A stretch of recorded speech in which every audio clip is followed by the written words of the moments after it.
Bro, the Super Bowl was on, and I was on Twitter. I don't watch the Super Bowl. I don't watch that shit.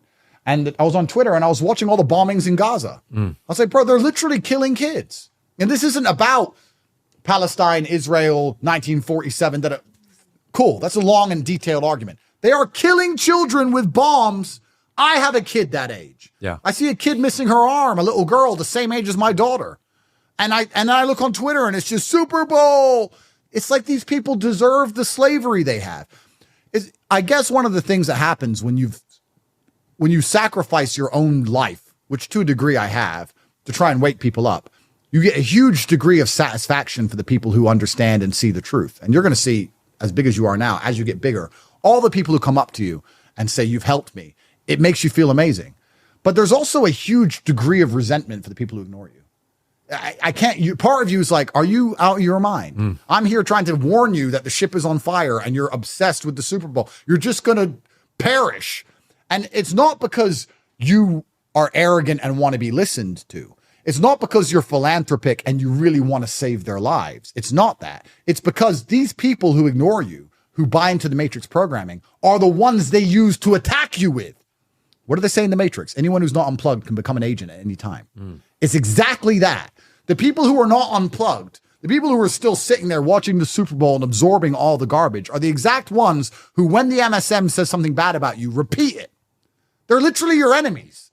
They're agents of the Matrix. And it's kind of annoying when you're sitting there going, well, they're blowing up children and you're still not aware. You still don't care. You're still watching the Super Bowl. When they say Matt did whatever or Andrew did whatever, you're going to start repeating it and defending it. It's kind of amazing to me that people will defend ideas. Andrew Tate's a human trafficker. Cool. They put it in the news. Some person says, I know Andrew Tate personally. He's not a human trafficker. I lived with him for years. Someone else says, he's a human trafficker. Why? Because the news told you? How do you even know? Why are you defending this idea? Have you seen the case file? Did you ever live with me? Do you know me? No. The BBC printed it, and now you're defending it to the death like you know something. You don't know a fucking thing.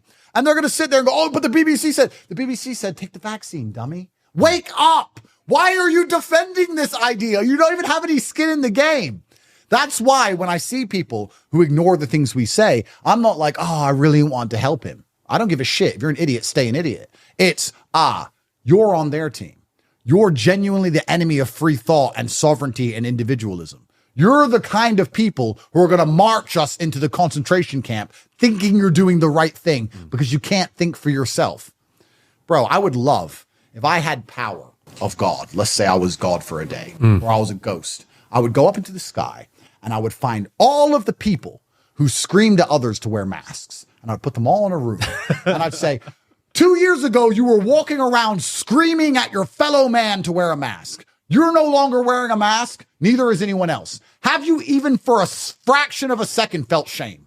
Have you even looked in the mirror and goes, I was yelling at people to wear a mask and that was clearly unnecessary. I was psyoped. Do you have enough personal responsibility to understand that they fooled you and you were an agent of the Matrix and helped them propagate their false worldview? You detrimented the lives of the people around you who you have in common. You have more in common with the people around you than you do the elites who gave you this idea.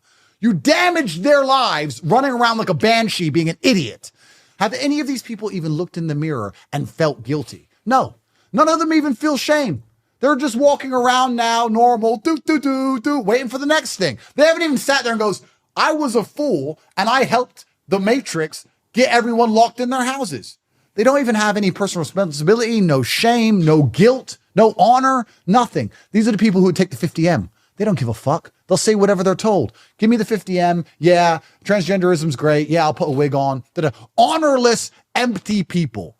And the devil loves, what do they say? Devil loves idle hands. I would argue the devil loves idle souls, empty minds.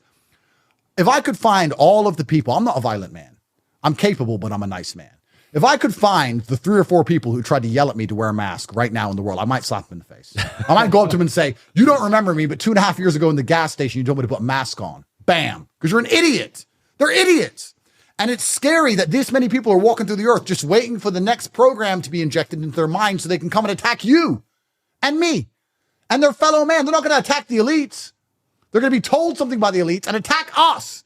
One day, Matt, I guarantee there's going to be a protest outside your podcast studio or whatever, and you see a bunch of Matrix-minded slaves screaming whatever they were told to scream. And they're going to be like, what the fuck is going on? I'm going to call my mom. Mom, I made it.